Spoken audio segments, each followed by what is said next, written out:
औषध कारोबार र यस विरुद्ध चलाइएका प्रहरी अपरेसनबारे उल्लेख गरिरहेको छु।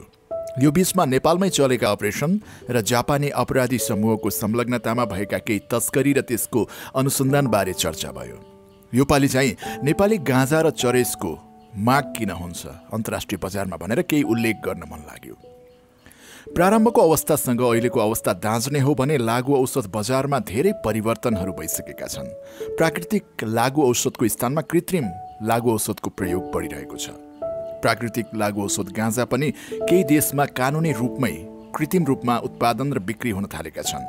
तैपनि लागु औषधको अन्तर्राष्ट्रिय बजारमा नेपाली गाँजा र चरेसको माग किन घट्न सकेन, यस पछाडिका कारण के छन्? यो अङ्क यही विषयमा केन्द्रित गरे है त। लागु औषधको विश्व बजारमा नेपाली गाँजा र चरेसको पहिचान भनेको हिमालयन ह्यास नै हो। अहिले पनि नेपाली गाँजा र चरेस विश्व बजारमा यही उपनामले चलिरहेको छ। यो नाम एक खालको ब्रान्ड नै भइसक्यो नेपालको गाँजा र चरेसको। यसको कारण गाँजा र चरेसका अम्मलीमा परेको छाप नै हो।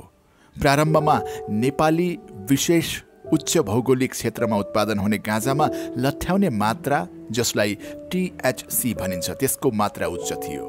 यही कारणले नेपालमा उत्पादित गाँजा र चरेसको माग उच्च थियो लागु औषधको विश्व बजारमा। अर्को, हिमाली क्षेत्रमा प्राकृतिक रूपमा उम्रिएको अर्ग्यानिक गाँजा र चरेस भनेर पनि कतिपयले यसको ब्रान्डिङ गरिदिए र अम्मलीमाझ क्रेज बढायो। नेपाली गाँजा र चरेसलाई लागु औषधको विश्व बजारमा फैलाउने काम नेपालमा विभिन्न देशहरूबाट विभिन्न काममा आएका अम्मलीहरूले नै गरेका हुन्। उनीहरू नेपाल आएर नेपाली गाँजा र चरेस खाए अनि फर्किँदा आफूसँगै बोकेर पनि गए। सन् 1960-70 को दशकमा घुम्दै नेपाल आइपुगेका हिप्पीहरूले नै गाँजालाई अन्तर्राष्ट्रिय बजारमा पुर्याएका हुन्। उनीहरू घुम्दै नेपाल आए, यताबाट जाँदा गाडीमा गाँजा र चरेस बोकेर गए, अन्त फैलाए। उनीहरूले अन्य अम्मलीहरूलाई नेपाली गाँजा र चरेसलाई हिमालय ह्यास, अर्ग्यानिक ह्यास भन्दै खुवाए। लागु औषधका प्रयोगकर्ताले यसको नशा मन पराए र यसको माग बढ्न थाल्यो अनि पर्यटकका रूपमा नेपाल आउनेहरू नै बिस्तारै तस्करीमा सक्रिय भए।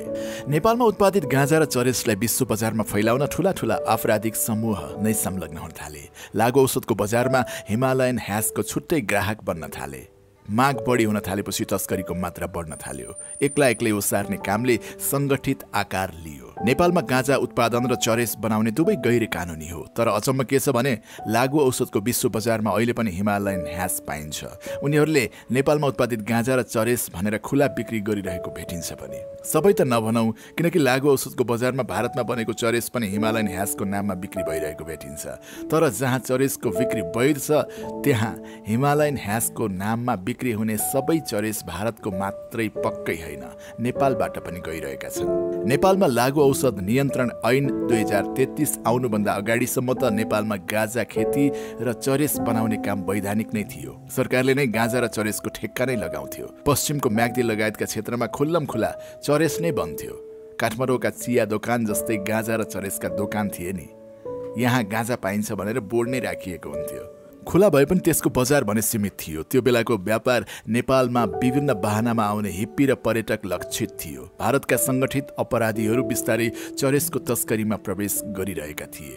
गाँजा त भइगयो, त्यो बेलामा चरेस चाहिँ हातले माडेर बनाउँथे। हातले माडेर बनाउन एक त समय लाग्थ्यो, दोस्रो परिमाण पनि कम हुन्थ्यो। प्रतिबन्ध लगाएपछि यसको बजार बढ्दै गयो। बजार बढ्दै गएपछि चरेस बनाउने प्रक्रिया पनि बदलियो। नेपाली चरेसलाई प्रायले पोलिस भन्ने गरेका पनि छन्। यो पुरानै नाम हो, तर यो बारेमा जानकारी नभएका प्रहरी अधिकारीहरूले पोलिसलाई भर्खर आएको लागु औषध हो पनि भन्छन्। तर होइन, पोलिस नेपाली चरेसको पुरानै नाम हो। नेपालमा पोल्यान्डका लागु औषध अपराधीहरूको चहल पहल बढेसँगै पोलिस नाम पनि भित्रिएको हो। उनीहरूसँग यो नाम भित्रिनुमा चाहिँ उनीहरूले नेपाल भित्री आएको चरेस बनाउने प्रविधि मुख्य कारण हो। हातले माडेर चरेस बनाउँदा समय पनि लाग्थ्यो, थोरै उत्पादन हुन्थ्यो। त्यसले बजारको माग पूरा हुन सकेन अनि पोलिस नागरिकले चरेस बनाउने नयाँ प्रविधि सिकाए। गाँजाको बोट सुकाउने, पात झार्ने र इट्टा आकारमा ब्लक बनाउने। उनीहरूले मकवानपुरबाट यसको प्रारम्भ गराएको देखिन्छ। पात हातले माडेर चरेस बनाउनुभन्दा यो सजिलो थियो। त्यसमा पनि धेरै खेर पनि नजाने, चरेस पनि बढी उत्पादन हुने भएपछि उनीहरूले यही विधि प्रयोग गर्न थाले। ब्लक बनाउन विशेष खालको साँचो पनि आफै बनाए। त्यो बेलामा गाँजा टाँसेर ब्लक बनाउन सल्लाहको खोटो प्रयोग हुन्थ्यो। एकाएक ब्लक आकारमा चरेसहरू फेला परिरहेका थिए। अर्को मकवानपुरमा गाँजाको खेती बढिरहेको सूचना आयो। त्यहाँ कसरी गाँजा खेती भइरहेको छ भन्ने बुझ्न लागु औषध इकाइबाट एक टोलीलाई मकवानपुर पठायौं। त्यहाँ सल्लाहको पुरै बोटै सुक्ने गरी खोटो निकालेको देखिएपछि यो केमा प्रयोग गर्दा रहेछन् भनेर हेर्दा त गाँजालाई ब्लक बनाउन प्रयोग हुने गरेको देखियो। इकाइले सल्लाहको बोटै नष्ट हुने गरी खोटो निकालिरहेको फिल्ड प्रतिवेदन बनाएर वन मन्त्रालयमा पठाएका पनि थियौं। तर त्यो कार्यान्वयन नै भएन, चासै दिएनन्। अहिले पनि इटा आकारका चरेस फेला पर्छन्। त्यसलाई चिप्पड पनि भन्छन्। अहिले भने उनीहरूले टाँस्न खोटोको साटो सस्तो खालको ग्लु प्रयोग गर्न थालेका छन्। नेपाली गाँजा र चरेस विश्व बजारमा ठूलो परिमाणमा पुग्न थालेको 2046 पछि नै हो। 2046 को राजनीतिक परिवर्तनपछि हवाई मार्गहरू खुले, अन्य देशमा नेपालीहरूको ओहोर दोहोरको क्रम बढ्यो। नेपालीहरूसँगै चरेस र गाँजा पनि ओहोर दोहोर हुन थाल्यो। पञ्चायतकालमा चरेस र गाँजाको तस्करी नै हुँदैन थियो र भन्ने लाग्न पनि सक्छ। त्यो बेलामा पनि हुन्थ्यो। गाँजा जाने भारतसम्म मात्र देखिन्थ्यो। चरेस चाहिँ नेपालबाट भारत गएर त्यहाँबाट सामुद्रिक मार्ग भएर अन्य देशमा जान्थ्यो। नेपालको हिमालको प्रचार फैलिएसँगै गाँजा चरेसको प्रचार पनि फैलियो। ह्यास फ्रम हिमालय भनेर प्रचार गराए कारोबारीहरूले। हिमालसँगै गाँजाका पाराखी माझ पनि नेपालको नाम पुग्यो। नेपाली गाँजा र चरेसको माग बढ्नुमा लठ्याउने मात्रा THC का कारण पनि हो। तर अहिले कृत्रिम रूपमा उत्पादन गरिने गाँजामा THC को मात्रा 40% सम्म हुन्छ। तैपनि नेपाली चरेसको बजार घटेको छैन। नेपाली चरेसको बजार फैलाउनुमा भारतीय कारोबारीहरू पनि जोडिएका छन्। नेपाली चरेसको अन्तर्राष्ट्रिय बजारमा राम्रो माग रहेको देखेपछि भारतीय लागु औषधका कारोबारीहरूले भारतीय चरेसलाई पनि नेपाली भनेर बेच्न थाले।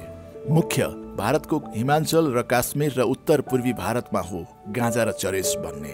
नेपालबाट तस्करी भएर ठूलो मात्रामा गाँजा अहिले पनि भारत जान्छ। भारतको मात्र उत्पादनले माग पूरा नहुने भएपछि नेपालबाट तस्करी भएर भारत जाने गाँजामा भारतीय गाँजा मिसाएर चरेस बनाई उनीहरूले हिमालयन ह्यास भन्दै विश्व बजारमा पुर्याए। नेपालबाट पनि कहिलेकाहीँ ठूलो मात्रामा चरेस बाहिर जाने गरेको छ। क्यानाडामा हवाई मार्गबाट 700 किलो चरेस पनि पुगेको छ। यो घटनामा नेपालको भन्सारका धेरैजना कर्मचारी समातिएका थिए। केही त उच्च व्यक्तिका आफन्त पनि पक्राउ परेका थिए त्यो घटनामा। चरेसको ठूलो मात्रा विदेश पुग्ने सामुद्रिक मार्गबाटै हो। नेपालबाट स्थल मार्ग हुँदै भारत जाने र त्यहाँबाट सामुद्रिक मार्ग हुँदै अन्य देश पुग्छ। भारतको जलमार्ग हुँदै अन्य देश पुगेको ठूलो मात्राको चरेस बरामद पनि भएका छन्। नेपाली चरेसको ठूलो बजार नेदरल्यान्ड, जर्मनी, बेलायत हो। नेदरल्यान्ड त नेपालीको हब नै हो। नेदरल्यान्डबाट स्विजरल्यान्डसम्म पुर्याउने समूह नै थिए। जापानमा पनि गइरहन्छ नेपाली चरेस। कुनै समय जापानको लागु औषध बजारमा नेपाली चरेसले 80% सम्म ओगटेको थियो। त्यो जालो भत्काउन निकै समय लागेको थियो। दुवै देशको संयुक्त अपरेसन चलाएर धेरै सिन्डिकेट र रुटहरू भत्काएका थियौँ। अर्को नेपालबाट सिधै क्यानाडा, अमेरिकासम्म पनि चरेस जान्छ। अर्को बजार हङकङ र चीन पनि हो। चीनमा चाहिँ स्थल मार्गबाटै जाने हो। तातो पानी हुँदै चरेस चीन पुर्याएर हङकङसम्म पुर्याएका घटनाहरू पनि टन्नै छन्। लागु औषधको विश्व बजारमा नेपाली चरेस पुग्ने भनेको 5% मात्रै हो। यो मात्रा पनि ठुलै हो। तर त्यसले जोखिम मोलेर गाँजा र चरेस बनाउने नेपालीको आर्थिक अवस्था भनेको आसेको छैन। उत्पादकको आर्थिक अवस्था अहिले पनि उस्तै नै हो। विश्व बजारमा नेपाली चरेसको मूल्य उच्च छ, तर नेपालमा भने सस्तो छ। यी सबै तथ्यहरू इकाइको अनुसन्धान र विशेष अपरेसनमा पक्राउ परेकाहरूबाट खुलेका विवरणहरूबाट स्थापित भएका हुन्। नेपालमा गाँजा खेतीलाई कानुनी मान्यता दिनुपर्ने माग बेला बखत उठिरहन्छ। पछिल्लो समय नेपालमा यो अलि चर्किएको माग हो। हाम्रा सांसदहरूले संसदमै विधेयक पनि दर्ता गराएका छन्। तर यो हल्ला गर्ने मात्र विषय हो। नेपालमा गाँजा खेती वैध गराउन सम्भव नै छैन। लागु औषध उत्पादन र वितरण अब कुनै एक देश विशेषको निर्णयमा मात्र सम्भव छैन। त्यसमा नेपालले लागु औषध नियन्त्रण सम्बन्धी जे जति अन्तर्राष्ट्रिय र क्षेत्रीय कानुनहरूमा हस्ताक्षर गरेको छ ती सबैले पनि यो सम्भव हुनै सक्दैन। केहीले गाँजा खेतीलाई धान खेती जस्तै गरी बुझेका छन्। जसरी धानलाई सहजै धान भनेर बेच्न सकिन्छ, त्यसरी गाँजालाई गाँजा हो भनेर बेच्न सकिँदैन। भोलाउन त जे भने पनि भइहाल्यो। विदेशी बजारमा खुल्लम खुला चरेस पाइन्छ भने उत्पादन गरेर किन बेच्न सकिँदैन भन्ने पनि लाग्न सक्छ। हुन पनि हो, अमेरिकाका केही स्टेटमा गाँजा सेवन खुला छ। त्यहाँ नेपाली चरेस पनि पाइन्छ। नेदरल्यान्डमा कफी सपमा सजिलै चरेस किन्न पाइन्थ्यो। कफी सपमा 5 ग्राम किन्न सकिन्थ्यो। पसलेले आधा किलोसम्म राख्न पाउँथ्यो। अहिले कानुन बदलियो कि त्यो हेरेको छैन। परिमाण बदलिएको हुन सक्छ, तर बिक्री चाहिँ खुलै छ। कफी सपमा आधा किलो चरेस राख्न पाइने, तर उनीहरूले वैध रूपमा चरेस भने किन्न पाउँदैनन्। कफी सपमा राखेको आधा किलो चरेस कहाँबाट ल्याएको त्यो पनि खुलाउन नपर्ने, किन्न नपाउने तर राख्न पाउने, बेच्न पाउने। बडो ट्रिकी कानुन। अमेरिकाको केन्द्रीय कानुन कडा छ, जहाँ गाँजा चरेस खान पाउने नियम बनेको छ। केही राज्यमा बाहिरबाट आयात गरेर लैजान पाइन्न, सकिन्न पनि, त्यही उत्पादन हुनुपर्छ। क्यानाडामा पनि चरेस र गाँजा खुला छ, तर यताबाट बोकेर लैजान त पाइँदैन। आयात पनि गैर कानुनी, निर्यात पनि गर्न पाइन्न। खाना खुला गरिए पनि बिक्री र सेवनको कानुन कडा छ। यस्तै ट्रिकी कानुनका कारण लागु औषधको भूमिगत बजार फैलिरहेको छ। निर्यात गर्न पाइन्न तर खान पाइन्छ, जसरी ल्याए पनि नसोध्ने। तर वैध रूपमा निर्यात गर्न नपाउने नियमले बढाउने त भूमिगत गिरोही त हो। एउटा अनुभव सुनाऊ है त। सन् 1997 मा सिङ्गापुरको एक कार्यक्रममा गएको थिएँ। त्यो बेला अमेरिकाको क्यालिफोर्निया र कोलोराडोमा गाँजा खेती भइरहेको थियो। कार्यक्रम चाहिँ लागु औषध नियन्त्रण सम्बन्धी थियो। केही अमेरिकी न्यायाधीशहरू पनि थिए कार्यक्रममा नेपालमा अवैध रूपमा उत्पादन हुने गाँजा नियन्त्रण गर्नु पर्यो भनेर भन्न थाले।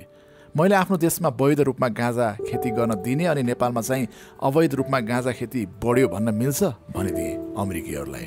अमेरिकामा कसरी गाँजा खेती भइरहेको छ भनेर सोधेँ। उनीहरू चुप बसे। पछि उनीहरूले कोलोराडो र क्यालिफोर्नियाको गाँजा खेती नष्ट गरेछन्। पूर्व योजना थियो कि कार्यक्रममा मैले त्यो विषय उठाएर नष्ट गरेँ, त्यो चाहिँ थाहा भएन।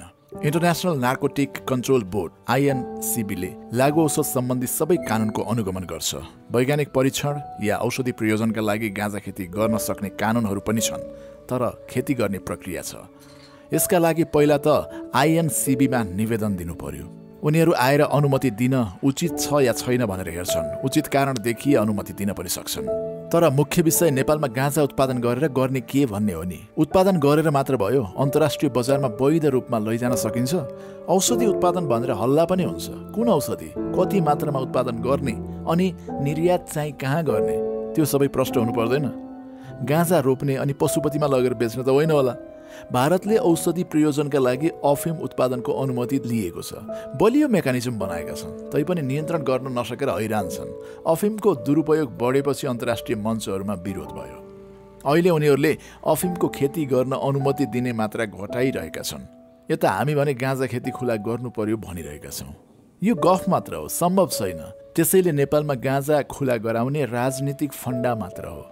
प्रश्न भए हुन्छ, अहिले जहाँ जहाँ गाँजा खेती भइरहेको छ, खेती गर्नेहरूको दबावमा सांसदहरू गाँजा खुला गराउनुपर्छ भनेर बोल्न बाध्य भइरहेका छन्। जहाँ गाँजा चरेस खुला छन्, त्यहाँ नियमनको कानुन कस्तो छ थाहै छैन। गाँजा खुला गराउनु पर्ने जसले माग गरिरहेका छन्, उनीहरू धेरैलाई नेपालले हस्ताक्षर गरेको अन्तर्राष्ट्रिय कानुन बारे कम जानकारी छ। औषधिको लागि गाँजा रोप्न खोजेको हो भने नयाँ कानुन नै चाहिँदैन। लागु औषध ऐनमै व्यवस्था छ, तर पुरा गर्नुपर्ने प्रावधान त पुरा गर्नुपर्छ। गाँजा त भयो नै। अहिले मध्यपश्चिममा अफिम खेती बढिरहेको छ। त्यताका कुनै नेताले कुनै दिन अफिम खेती खुला हुनुपर्छ भनेर आवाज उठाए आश्चर्य नमाने हुन्छ। के गर्ने, नेपाल यस्तै त छ।